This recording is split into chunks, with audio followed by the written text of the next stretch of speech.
Kami dari kelompok 1, kami tadi memilih poin tanggung jawab. Tanggung jawab sendiri merupakan keadaan di mana seseorang berani menanggung segala sesuatunya atau risiko yang akan menimpanya. Poin-poin tanggung jawab sendiri ada tanggung jawab dari lingkup terkecil, tanggung jawab pada diri sendiri, keluarga, masyarakat, negara, bangsa, dan tanggung jawab kita pada Tuhan, Pak.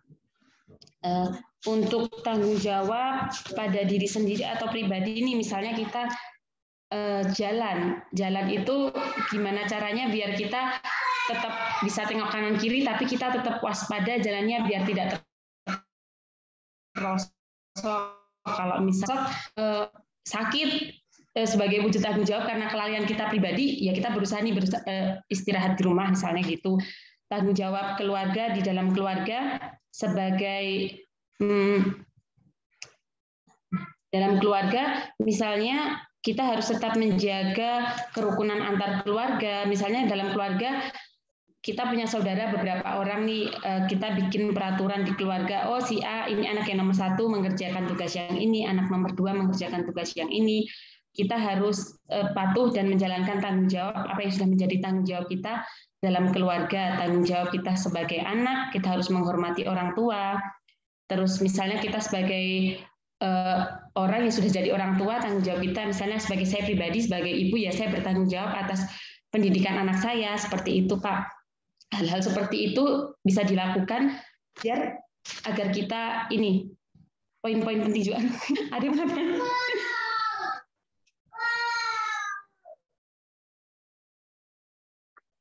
Iya. Saya lanjutkan ya Pak. Di dalam masyarakat, tanggung jawab kita terhadap masyarakat ini karena kita ini adalah makhluk sosial, kita membutuhkan orang lain. Karena kita makhluk sosial, jadi kalau misalnya ada tetangga yang mengalami kesusahan, kita membantu sebagai wujud tanggung jawab kita sebagai makhluk sosial, karena kita butuh bantuan orang lain juga. Dan untuk tanggung jawab kita sebagai warga negara yang baik, ada tanggung jawab untuk negara dan bangsa. Kita ikut, ini teman-teman yang lain ada yang membantu? Kelompok 1 tolong menambahkan. Baik Pak, saya akan menambahkan dari tanggung jawab pada masyarakat ya Pak. Contohnya sebagai warga negara yang baik, kita bisa bayar pajak tepat waktu, itu merupakan bentuk dari tanggung jawab kita pribadi. Misalnya memelihara kebersihan, ketertiban, keamanan dalam lingkungan masyarakat, atau ikut berpartisipasi dalam kegiatan yang diselenggarakan di masyarakat. Itu juga merupakan tanggung jawab kita sebagai pribadi yang berada di lingkungan masyarakat dengan kita membutuhkan orang lain. Untuk yang selanjutnya ada tanggung jawab pada lingkup mahasiswa.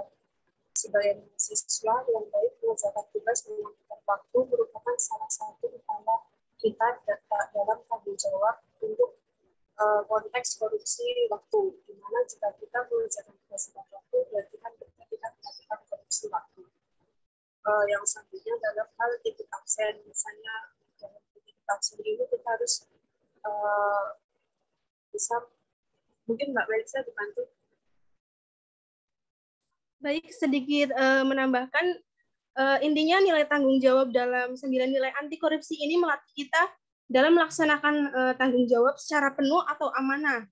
Nah, apalagi sikap tanggung jawab ini, menurut saya ini begitu penting yang perlu dilatih sejak dini. Misalnya ketika kita melakukan kesalahan, kita mau mengakui dan bertanggung jawab atas kesalahan tersebut.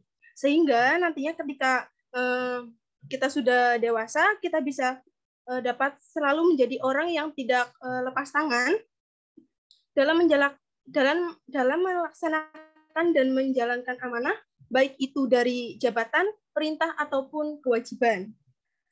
Mungkin teman-teman yang lain ada yang mau menambahkan dari kelompok 1? Yang berkaitan dengan tidak memanfaatkan amanah untuk menguntungkan atau memperkaya diri sendiri, itu juga merupakan wujud tanggung jawab agar tidak terjadinya korupsi ya Pak ya. Terus yang lain mau nambahkan lagi? Monggo teman-teman yang lain. Mungkin udah cukup Kakak? Iya, udah ya. Sepertinya sudah cukup dari kami, Pak, kelompok 1 tentang poin tanggung jawab. Terima kasih. Oke, dilanjutkan yuk ke 2 dan seterusnya, silakan. Baik Pak Danang, selamat sore. Di sini saya Arif selaku perwakilan dari kelompok 2. Kami mendapat pembagian tadi untuk materi peduli. Baik, di sini saya akan menyampaikan untuk hasil koordinasi dengan kelompok kami, yaitu ada Bella, Adila, Radita, Revina, dan Siti Rahayu, dan Umi Nurpadilah. Yaitu untuk peduli adalah sebuah nilai dasar dan sikap memperhatikan dan bertindak proaktif terhadap kondisi atau keadaan di sekitar kita. Peduli adalah sikap keberpihakan kita untuk melibatkan diri dalam persoalan, keadilan, atau kondisi yang terjadi di sekitar kita. Untuk manfaat perilaku peduli itu membuka pintu rezeki yang luas, menjadi contoh teladan yang baik, membangkitkan kemandirian yang ada di dalam masyarakat, memupuk kerukunan, memperkuat persatuan, menjauhkan rasa egois. Kemudian untuk contoh dari perilaku peduli yaitu menolong saat orang lain dalam kesulitan, mau mendengarkan orang lain yang mengajak bicara dan meresponnya dengan baik. Kemudian untuk ikut merasakan kesedihan orang lain. Dan cara untuk mengasah kepedulian yaitu dengan membiasakan untuk membantu orang di sekitar kita dan tidak bersikap egois. Menjadi pendengar yang baik dan memberikan perhatian lebih kepada lingkungan sekitar. Selain itu, dengan kita lebih sadar tentang energi terbarukan, itu juga suatu bentuk kepedulian, yaitu kepedulian terhadap lingkungan. Dampak dari kesadaran akan renewable energy akan dirasakan yang pertama, dari membaiknya kondisi lingkungan sekitar yang nantinya secara tidak langsung berdampak baik juga untuk masyarakat kita semua. Sekian dari kelompok 2 Pak Danang, terima kasih.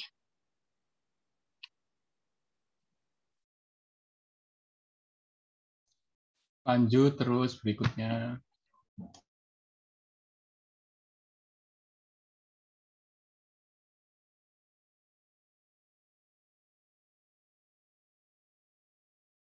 Perwakilan dari room 3, kita mengambil nilai mandiri terhadap anti korupsi, Pak. Jadi kesimpulan dari diskusi yang telah kita diskusikan di room kelompok, berisikan nilai mandiri dalam kebijakan anti korupsi adalah dapat berdiri sendiri, yakin dan percaya bahwa dirinya bisa mencari dan menemukan solusi atas masalah yang sedang dihadapi, sehingga mengoptimalkan daya pikirnya untuk bekerja secara efektif dan efisien. Tindakan mandiri dari diri sendiri untuk mengendalikan dan mengurangi korupsi berupa keseluruhan upaya untuk mendorong generasi mendatang untuk mengembangkan sikap menolak secara tegas terhadap setiap bentuk korupsi. Demikian hasil diskusi kelompok 3. Terima kasih, Pak. Ya, halo, Assalamualaikum Pak Danang. Saya Dion, Pak, perwakilan dari kelompok 4. Mohon maaf, baru balik kerja, Pak. Jadi setelah perkembangan kami dari diskusi kelompok 4, bahwasanya ada 9 nilai anti korupsi ya, Pak, yang terutama adalah tentang disiplin. Nah, nilai anti korupsi yang dapat diterapkan dalam kehidupan sehari-hari baik dalam kehidupan berkeluarga, bekerja maupun bersosialisasi dalam masyarakat. Nah, kemudian makna disiplin dalam hidup kita dan apa pentingnya penerapan disiplin itu. Yang pertama, disiplin membuat tugas kita selesai tepat waktu. Disiplin memberi Anda kekuatan untuk mengendalikan. Disiplin membawa kebahagiaan. Disiplin mengajarkan untuk memulai di waktu yang tepat. Oh ya, sebelum masuk ke situ, definisi dari kata disiplin ialah ketaatan atau kepatuhan kepada peraturan. Sebaliknya, untuk mengatur kehidupan manusia memerlukan hidup yang disiplin. Manfaat dari disiplin ialah seseorang dapat mencapai tujuan dengan waktu yang lebih efisien. Pendisiplinan memiliki dampak yang sama dengan nilai-nilai anti korupsi lainnya, yaitu dapat menumbuhkan kepercayaan dari orang lain dalam berbagai hal. Pendisiplinan dapat diwujudkan antara lain dalam bentuk kemampuan mengatur waktu dengan baik, kemudian kepatuhan kepada seluruh peraturan dan ketentuan. Disiplin tidak pernah menjadi sebuah batasan dalam hidup. Para penentangnya kerap berpendapat bahwa manusia haruslah hidup bebas tanpa ada sekat-sekat yang mengaturnya. Melakukan banyak hal yang kita mau, pergi kemana saja dan kapan saja, atau tidak terbeban dengan tugas-tugas lainnya. Well, justru dengan disiplin itulah kita dapat melakukan lebih banyak lagi, sebab semuanya sudah diatur secara otomatis oleh sistem yang bekerja di dalam otak kita, dan hebatnya lagi hal tersebut terjadi dengan lebih baik lagi. Ketika kita menjalankan sebuah disiplin dengan penuh tanggung jawab dan kesadaran, maka tidak ada kata berat ataupun tidak mampu melakukannya. Sebaliknya, disiplin akan terasa menyenangkan, lebih memudahkan kita dan membuat kita nyaman dengan diri sendiri. Disiplin hanya akan melekat pada rencana kita dan jadwal yang telah kita susun. Gaya hidup disiplin penting untuk diterapkan karena mampu memastikan apa yang kita inginkan dalam hidup ini tercapai pada waktu yang tepat. Jadi kedisiplinan itu ketaatan atau kepatuhan kita terhadap aturan. Kalau sebagai mahasiswa ya seperti disiplin dalam mengumpulkan tugas, kemudian disiplin dalam mengikuti perkuliahan, disiplin dalam pembayaran uang kuliah, kemudian kita sebagai masyarakat dan hidup di negara Indonesia perlunya harus disiplin dalam membayar pajak ya Pak ya kayak gitu. Kemudian pendidikan anti korupsi ini terutama dalam disiplin sangat penting bagi anak. Pola pikir anti korupsi harus ditanamkan sejak dini melalui kegiatan sehari-hari. Bahkan cara anak pinjam pulpen ini misalnya kepada temannya misalnya, terus kebiasaan disiplin hingga menjaga sopan santun sangat mempengaruhi perilaku anak saat dewasa. Contoh lain tentang kebiasaan yang baik agar anak terhindar dari perilaku korupsi, antara lain dengan mencium tangan orang tua saat tidak berangkat sekolah, mengetuk pintu kamar, berbicara sopan, dan sebagainya. Orang tua juga harus menerapkan disiplin dengan memperhatikan konsep reward dan punishment. Itu mungkin dari saya, Pak, yang bisa saya sampaikan. Terima kasih.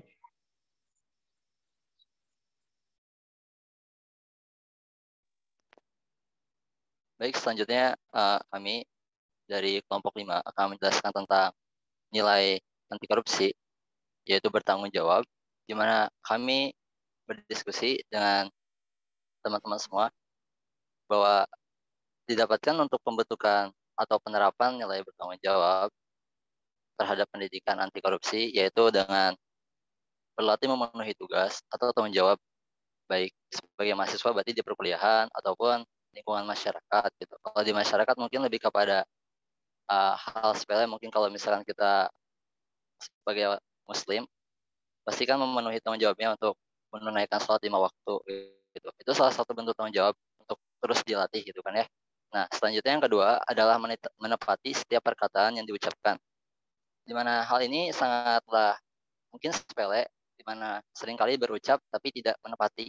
Nah, untuk konteks ini bertanggung jawab, di mana pendidikan anti korupsi ini penting, di mana hal ini perlu diterapkan, di mana setiap kita mengucapkan suatu hal, ya tentunya harus kita tepati.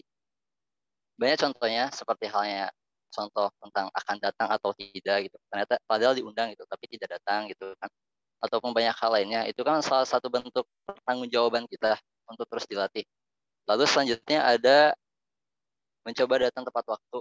Kalau misalkan ini hal sepele di mana sebagai seorang mahasiswa kami terapkan gitu kan ya. Kalau hal itu melatih kita untuk senantiasa bertanggung jawab kepada diri kita, kepada tugas dan sebagainya gitu kan ya. Nah, lalu ada yang keempat, berani mengakui kesalahan. Nah, hal ini perlu diterapkan di mana sebagai seseorang yang bertanggung jawab, maka berani berbuat, berani bertanggung jawab, itu biasa sering terdengar gitu kan ya. Nah, begitupun dengan mengakui kesalahan, itu salah satu bentuk pertanggungjawaban gitu, dan melatih untuk senantiasa diterapkan dalam diri untuk bertanggung jawab. Lalu yang terakhir itu komitmen. Hal ini ya dalam hal belajar ataupun lainnya gitu, berkomitmen dengan teman, berkomitmen dengan partner bisnis ataupun sebagainya, itu salah satu bentuk pertanggungjawaban di mana hal itu terikat dengan komitmen kedepannya seperti apa, dan itu salah satu bentuk pertanggungjawaban dan latihan kedepannya akan seperti apa. Hal ini sangat penting untuk kita terhindar dari perilaku korupsi. Begitu. Terima kasih. Selamat sore, saya perwakilan dari kelompok 6 akan menyampaikan nilai dari kerja keras.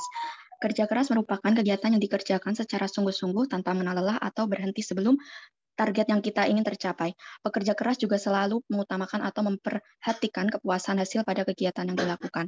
Contoh-contoh dari kerja keras adalah rajin dan tekun belajar, sungguh-sungguh dalam membantu orang tua, menabung untuk masa depan, menerapkan pola hidup hemat. Orang yang bekerja keras akan lebih bersyukur dan bijaksana serta telaten dalam berbagai hal. Nilai kerja kelas pada anti korupsi adalah orang yang bekerja keras pasti akan berpikir 2 kali untuk korupsi. menikmati hasil korupsi. Karena korupsi merupakan sebuah hal yang instan dan hasilnya juga belum tentu memuaskan bagi pekerja keras itu sendiri. Karena itu bukan hasil dari kerja kerasnya. Dan orang yang bekerja keras bukan hanya menghargai hasil saja, tetapi juga menghargai prosesnya. Maka dari itu kerja keras dapat menghindarkan kita dari korupsi. Terima kasih, sekian dari saya. Assalamualaikum warahmatullahi wabarakatuh. Saya perwakilan dari kelompok 7 dengan nilai sederhana. Sederhana atau bisa disebut dengan bersahaja yang berarti kita menggunakan sesuatu secukupnya dan tidak berlebihan sehingga membiasakan diri untuk membeli sesuatu berdasarkan kebutuhan bukan kemauan atau hanya lapar mata. Sebagai contohnya membeli barang berdasarkan kebutuhan dan manfaat bukan berdasarkan kemauan, seperti membeli handphone berdasarkan kebutuhan bukan menggunakan saja. Menggunakan fasilitas yang ada seperti dalam mengerjakan tugas dengan menggunakan untuk meminimalisir pengeluaran.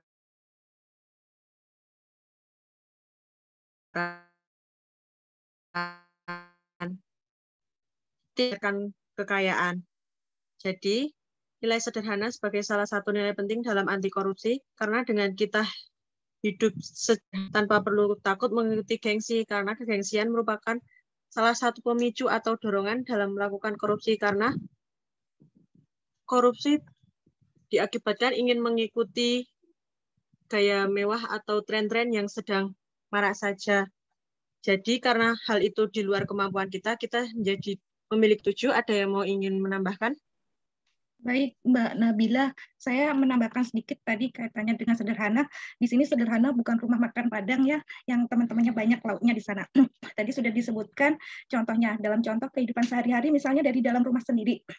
Seorang ibu menyiapkan makanan itu sudah sesuai, misalnya 4 sehat 5 sempurna, tanpa harus misalnya jalan-jalan, iya ada sayur yang hijau, tidak sempat dimasak, terus akhirnya busuk kayak gitu. Kemudian misalnya contohnya adalah membeli baju lebaran, misalnya tahun kemarin masih bagus ya, tanpa membeli lagi kayak gitu.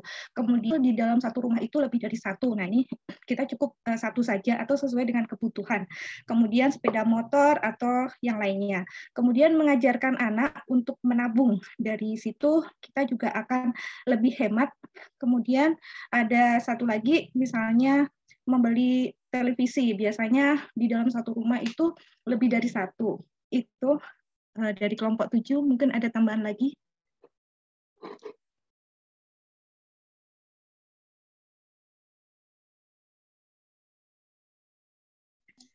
Ya, lanjut. Sepertinya cukup, Pak. Lanjut. Lanjut.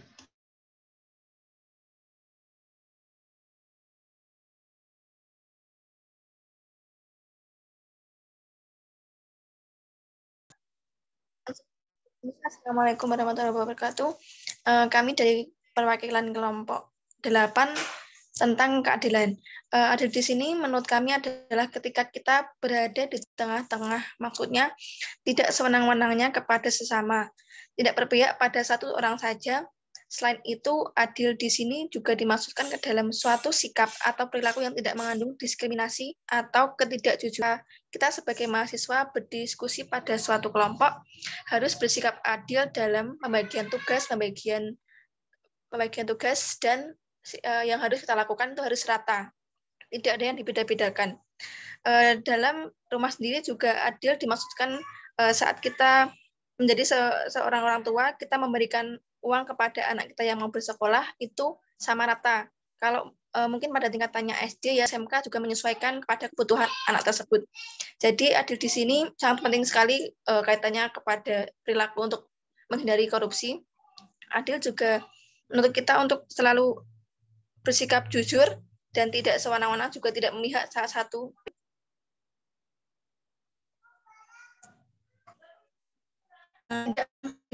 Sekian, wassalamualaikum warahmatullahi wabarakatuh.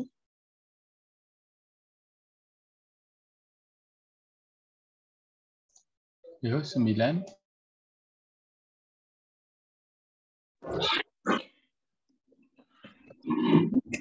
Selamat sore teman-teman, ini saya perwakilan dari kelompok 9 membahas tentang keberanian. Keberanian sendiri diartikan sebagai sifat yang berani menanggung resiko dalam perbuatan, keputusan, dan cepat dan tepat waktu. Sifat keberanian seseorang sudah dimiliki dengan membuat suasana yang kondusif sehingga dia merasakan nyaman dan lebih percaya diri. Dengan hal tersebut, Dengan rasa percaya diri, kita dapat berani melawan korupsi. Dengan adanya keberanian, kita dapat mengajarkan atau mengajak teman-teman rekan-rekan kita untuk melawan korupsi dengan rasa percaya diri dan berani. Mungkin kelompok 9 ada yang ingin ditambahkan? Ya. Assalamualaikum warahmatullahi wabarakatuh. Izin menambahkan,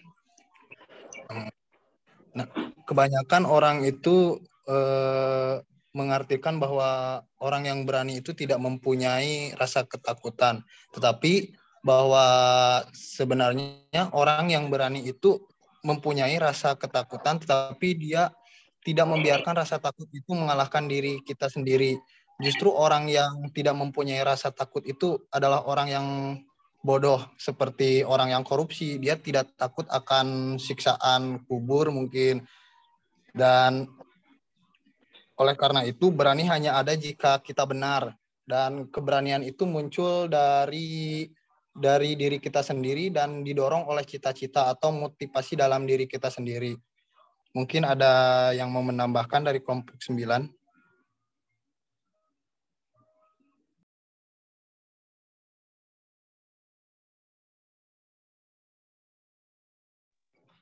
Ya, sudah tidak ada yang menambahkan, Pak. Sekian dari kelompok 9. Terima kasih. Oke, ya. Ada 9 nih, tanggung jawab. Sama nih, amanah atas pekerjaan dan keberadaan diri kita. Kita itu siapa tuh? Mahasiswa harusnya melakukan apa saja. Peduli, jangan biarkan orang lain susah. Ya.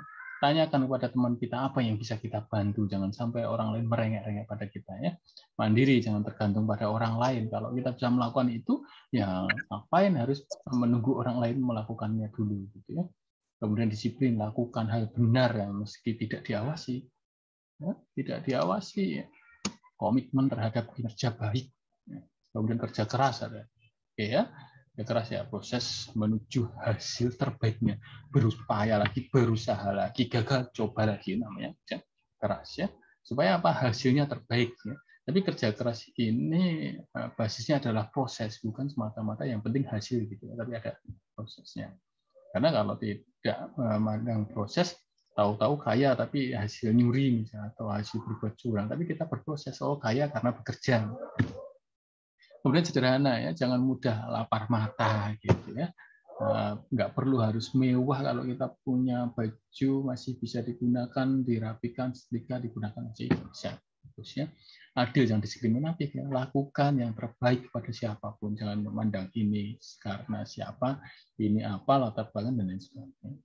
Kemudian yang 9 berani ya, berisiko ya, nggak apa-apa, ambil saja karena berani yang benar gitu ya. Jangan membenarkan yang sudah jadi kebiasaan, tapi biasakan hal yang benar. Oke, itu saja dari saya setelah memandu teman-teman untuk berdiskusi. Ya, terima kasih atas paparannya. Sampai jumpa pada kesempatan berikutnya. Terima kasih ya. Assalamualaikum warahmatullahi wabarakatuh.